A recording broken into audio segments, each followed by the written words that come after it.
this is our third time doing this. The first time was right when you became head coach before the bowl came. Yeah. Second time, heading into your first full season as a head coach. There's no first this time around. Yeah. What's it like to just, not have the first year coming around here? Well, I just think there's so many things that you've learned through the process. And now, especially just finishing up fall camp for the second time, you really feel like this is ours. This is the program that we went out to build, to invest in, to be 10 toes down in each and everything that we do. And there's really a comfort level that I think, not only I have, my family has, our program has. Even though we have some new pieces in the coaching staff, I feel really convicted on the men that we have here in our program and what we're doing and what we're building. So it's a day-by-day process. I mean, that part hasn't changed, but some of those were in some whirlwinds of first, and I think we've learned a lot along the journey. I was going to ask you, what do you think you learned the most last year in your first year? Was there something specific that you learned heading into year 2 here?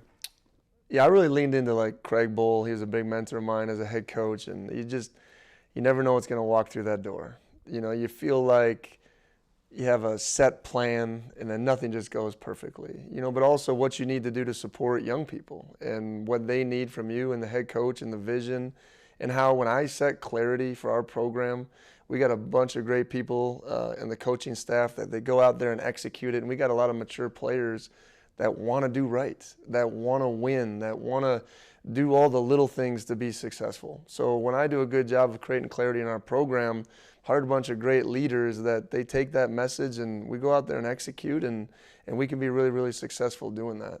So I can't do it all. I think that was something I tried to do maybe at first, and I think a lot of people try to do that, but I know we got a lot of great people here, and I'm going to lean on them as we go throughout the adversities of this season.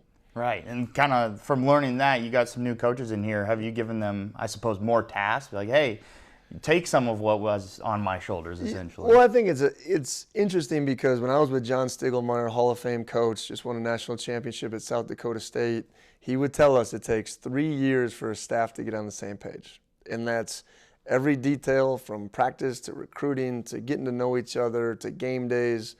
I just tell our staff, we don't have that time. But that timeline is very real. So be engaged in the process, ask questions, take notes, just make sure we're doing everything not to beat ourselves, because I think that's what great coaches do. They create value for their team, their program, and their players. So anytime we can do those things, and the other thing he taught me is that those full-time coaches, they're my position group now, right? So I take a lot of notes. I provide a lot of feedback. I think we have open and honest conversations about ways to keep improving, and I think that's a great place to be. Even when you're a coach, even from my seat, I'm a lifelong learner. I love reading and studying motivation and team building and different ways that I can continue to evolve. So I think that's what I demand out of everybody in our program, and I think you see the results of that. Yeah, and you're talking about the coaches last year. It was right after the season. You find out OC and DC, Morris and Ward, are on their way out. So what was that whole situation like for you to have to turn around in the middle of recruiting, have to also recruit coaches to come here? Well, I think it was a curveball for sure, because stability is king, and I think there's a lot to continuity. I've said that before, and I think that's very important, and I believe both of those guys fit here, and as well as Jeff and obviously Ben. You just start a new cycle, and the biggest thing I think you can do in those situations is provide strength. Uncertainty is going to be part of everybody's life, and I think change is the hardest thing for every human being to partake in. So when you're 18 to 23, that type of change, that fast, that sudden, because college athletics has gotten crazy, all those things are happening right at the end of the season. They used to happen in January, February. So it impacts a lot of people. So I just want to make sure I always take the right approach, but still at the end of the day, I do want what's best for our coaches too. I share in their passions, their goals, their dreams, and I think that's very real. I wouldn't be sitting here if a lot of mentors along my journey didn't say, hey, go take that challenge, right? So there's a lot to that in the moment. There's a lot of emotions. You just got to make sure you're there for the guys and understand, hey, here's the plan. And I think when they see the other side of the plan, making a change at strength and conditioning, offense, obviously change over defense, and then they go, that's what coach was doing. I think you buy a lot of equity in tough times through your players if you show them why, and then they see the results of why the change happened. Right. I want to kind of take a step back and look at both sides. With Arbuckle coming in, a younger coach, I believe the youngest OC in all of Power 5 football. I interviewed him just a little bit ago. Seems like a great guy. What was it about him that stuck out to you that, hey, this is my guy? Well, I think it was a series of things. I don't know if it's ever just one distinct thing, but I know the vision that I attacked the process with was not to restart. Okay, we had Cam Ward, we had some pieces coming back on offense. I didn't want to say, hey, now let's go to a whole new style of offense. So, there's only a finite list of people that are there. I wanted somebody that was dynamic down the field. And as I continued to watch his film, I just saw each week from a defensive perspective the challenges that he posed on every defense. And it was never the same. Sometimes I was like, holy smokes, just thinking of all the rules and principles mixed in with tempo, taking the ball down the field, still wanting to run the ball, still using a tight end. So I think the more I studied him, I was like, this really fits. And then, okay, does the person fit? Okay, not just the coach, does the person fit? Does the family fit? Mm-hmm. He's a small town Texas guy. His story is pretty compelling. About 4 years ago, driving Uber and working his way up into this position. And he's really convicted. When you speak to him, it isn't like, I want to try to do this. This is what we're doing. This is why we do it. This is how we're going to do it. And I think supporting him with a bunch of veteran staff members has really helped his progression. And developing our coaches is important to me. So I probably wouldn't have been ready when I was 27. I wouldn't be. But there were things along his journey, too, that I can help him with even now to make sure he can perform at his best, right? So I just felt like there's a lot of value that I could add to him and a lot of value that he's going to bring to our program, and I've seen that in spades so far and excited to attack the season together. And you said the offense not looking, I guess, building off of what you had with Morris, with Arbuckle. I've seen that in the scrimmages here. It seems like a similar playbook with a bit different. What would you say is the most different for Coug fans out there that they can see this season? I just think multiplicity, ingenuity. I just think we're very multiple in what we do, especially formationally, motions, not just the plays. I think the way we dressing up and how we do it, I think is very creative, and I think that's what separates Ben from a lot of people. Like, he just sees things very differently, and I think that's awesome. I think it's challenging. I think he's on the cutting edge of what we're doing. And that's nothing against Eric. That's just what makes Ben and his vision of offense, I think, really unique. So we have to take the ball down the field. That was the one thing. And that isn't just Cam. That isn't just play calling. It's protections. It's everything that goes into that. So for us to take the step forward on offense, like I believe we have, it's protecting Cam. It's having guys that are out in space making plays with the ball too. So I think we got a bunch of guys that can catch a 5-yard ball and take it a long ways and make people miss. So you're not always just straining and struggling for yards either. And then my core says we got to be able to run the ball. And I still believe that. Let's get those light boxes. Let's run. Let's be physical.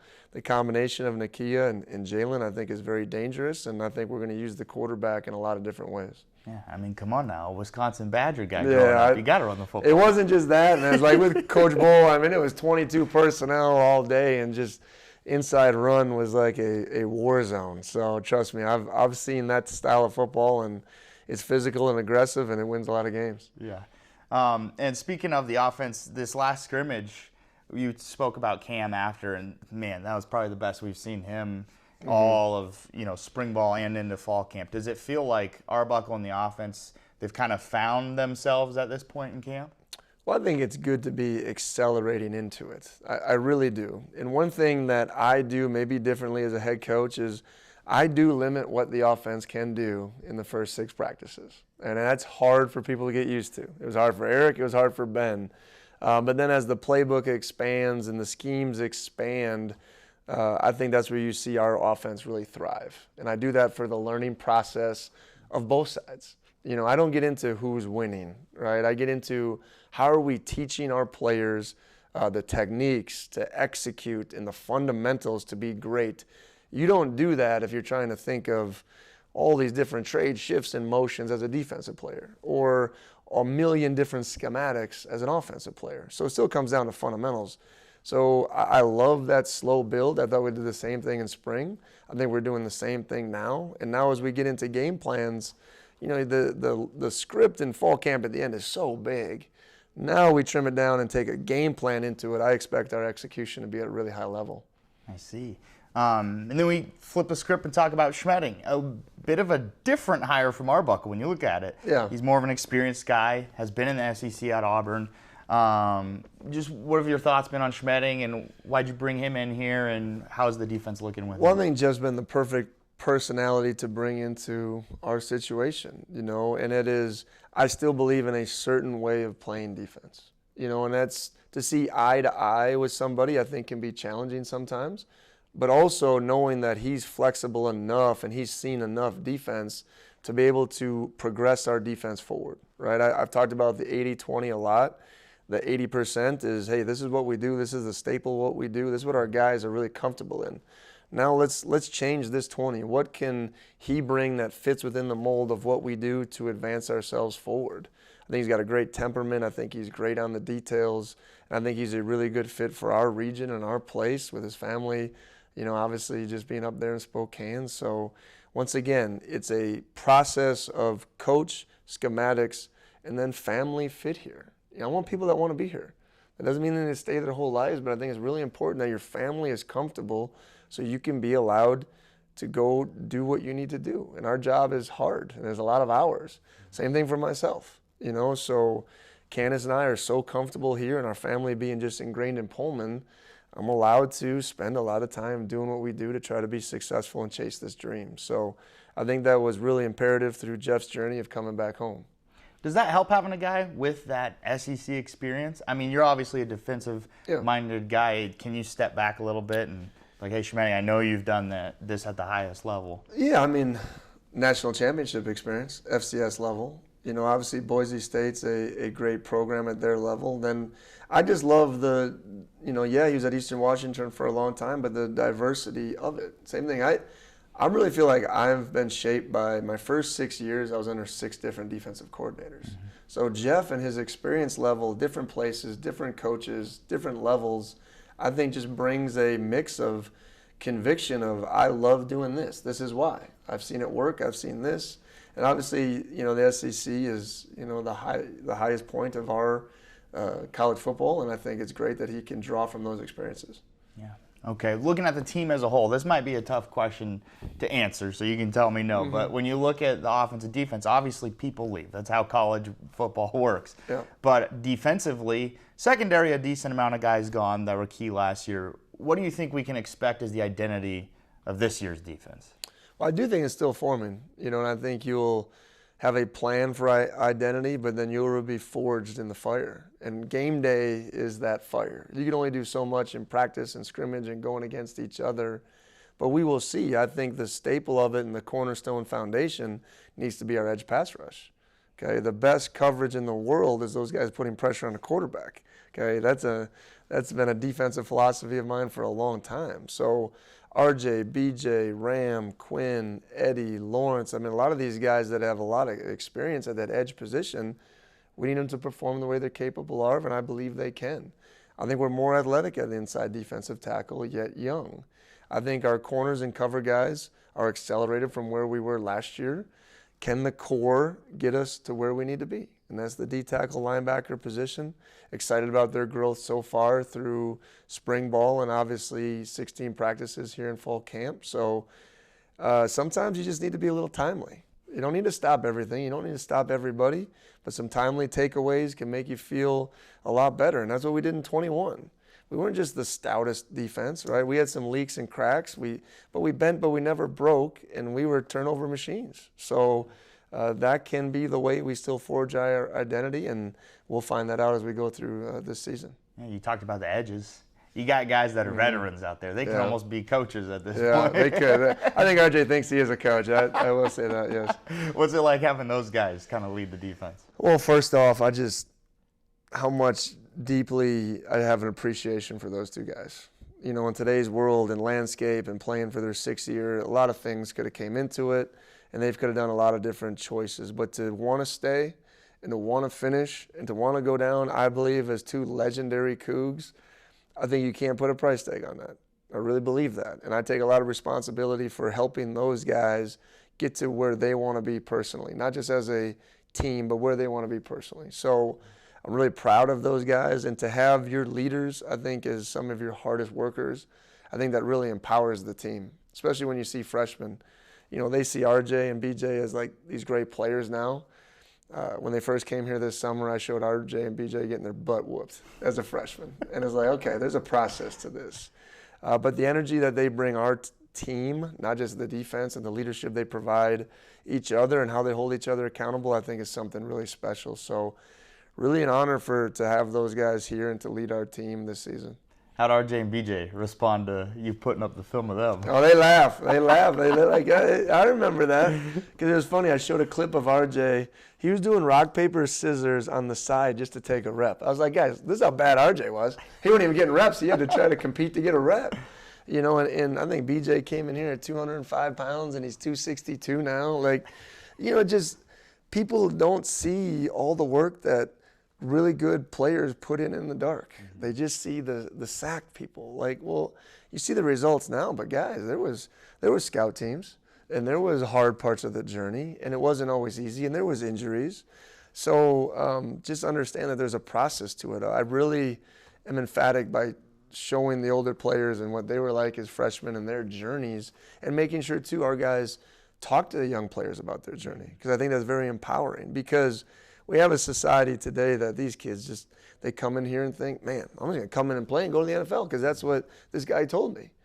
Well, that's not how it works, right? And we know that. And unfortunately, I think just telling a kid that you're going to go to the NFL has really hurt these kids. And that's the 1% of the 1% do that, right? The elite of the elite. So just finding some tangible ways to show these guys there's a process to it. You can have that dream and that goal, but the work ethic's got to match it.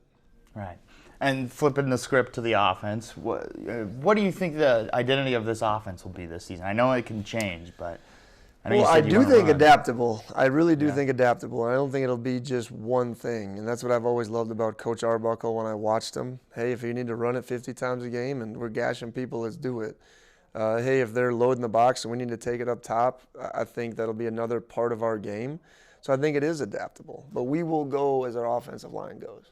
And we have made strides. We have. And I'm excited to see the fruit of that labor, right? Because once again, we put in the work to be better.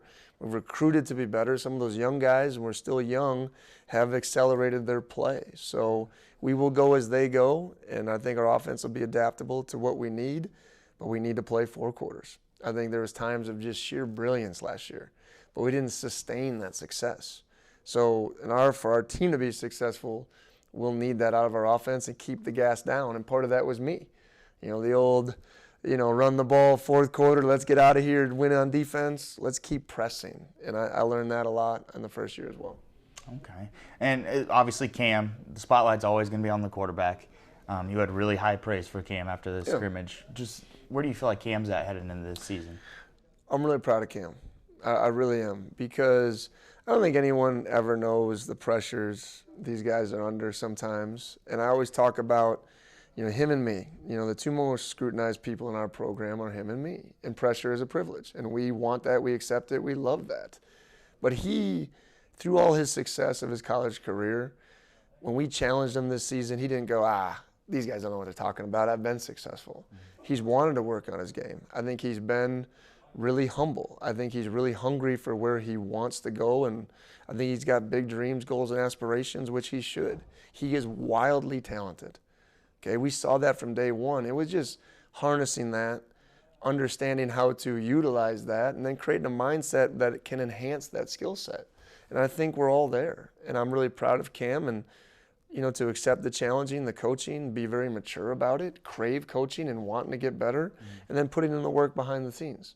There was a time in spring ball, he just looked awkward with a new drop and a new footwork, right? And he pushed through it, and then now he's comfortable. He's navigating the pocket. He's not escaping when just the slight bit of things, when he can stay in there and still deliver the ball. So his game has really grown, and I'm excited for him to go show it. Okay, looking at the schedule, you got Colorado State to open things up, but then your hometown Wisconsin Badgers coming here. How excited are you for them to come here to Pullman? Yeah, Worried about Colorado State. That's a trap question. Of course. That's a trap question. I'm excited for our first home game because I think the people of Washington State and Cougs everywhere deserve this type of game.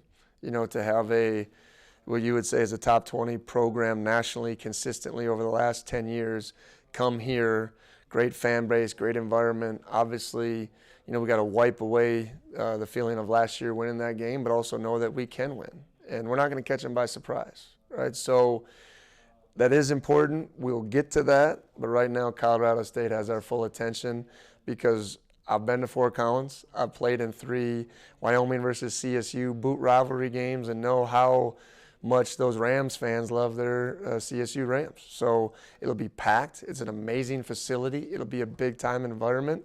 They want to show how much their program has grown, just like we do. So they're going to have our full attention in week 1. Yeah, I don't want to look too far forward again. They're not trying to trap you. It's okay. But are you going to have any Cougar Gold ready for any of the? I think we're going to have to test its merit, you know, because I think all my great uncles and my dad and some people that are coming, they'll bring their own cheese, and I think we got to go toe-to-toe with it. I feel confident in where we'll rank at the end of it. I know Ferdinand's Ice Cream, though, it's going to be high on their list. It's going to be high. Okay, Jake, I know you're probably just exhausted of these questions, so I don't want to ask you anything about the realignment, but you've been very outspoken, it feels like, about everything that's happened with the Pac-12 this season. What makes you, I guess, so passionate to let that view out there? Because you typically, I feel like you like to let the work do the talking, you know? Because I think not many people have a voice for the student athletes. You know, we didn't ask them before we did all this realignment. You know, the TV contracts, the TV monies, we're controlling everything. And I really value, I'm a Midwesterner, okay? And as I've worked throughout my journey, I've been from the Midwest and just continually moved west. And I just have a lot of pride in, like, the Pac-12 was the West Coast Conference, the premier West Coast Conference. And I meant what I said. I mean, 12 prestigious private and public institutions of higher academics and athletics, and it was the Mecca. You know, it really was. So why does that go away? It doesn't go away for best practice. It doesn't go away for what's better for the student athletes. You know, I meant what I said. We talk about NIL and how that can be an issue with young people. And then the first thing we do as adults and leaders is make decisions based on money. And I understand business and I understand how the world works, but at the end of the day, I just feel like we're going to look back on this and go, was this the best for all of our student athletes that we're in control and in care of? You know, and you know, there's a lot of people that make those decisions that aren't quite connected enough to the student athlete. You know, and I think that's imperative too. You know, and when the school on the other side of the state pulled out, you know, that impacts a lot of people. Okay, and now one of those decision makers that made that decision isn't even there, right? So it's hard to see the future and what is best. I just know, did we keep the student athlete in mind enough? And football is one thing. I think Coach Drinkowitz said that very artfully. We're talking about a lot of other sports that don't travel and function the way we do. And we only have 6 away games. You know, our basketball team, I don't know, has 15 to 17, right? So all those things are different. Yet I know change is hard. And we're going to find a new conference and a new challenge and a new way of doing things that I think Cougs are going to succeed. And that's the only way to sit here and attack what we currently have, right? So we know who we are, we know the value that we bring, and wherever this lands, let's be all in, right? And not worry about what happens and what could have been. Let's be all in where we're going and what we're doing.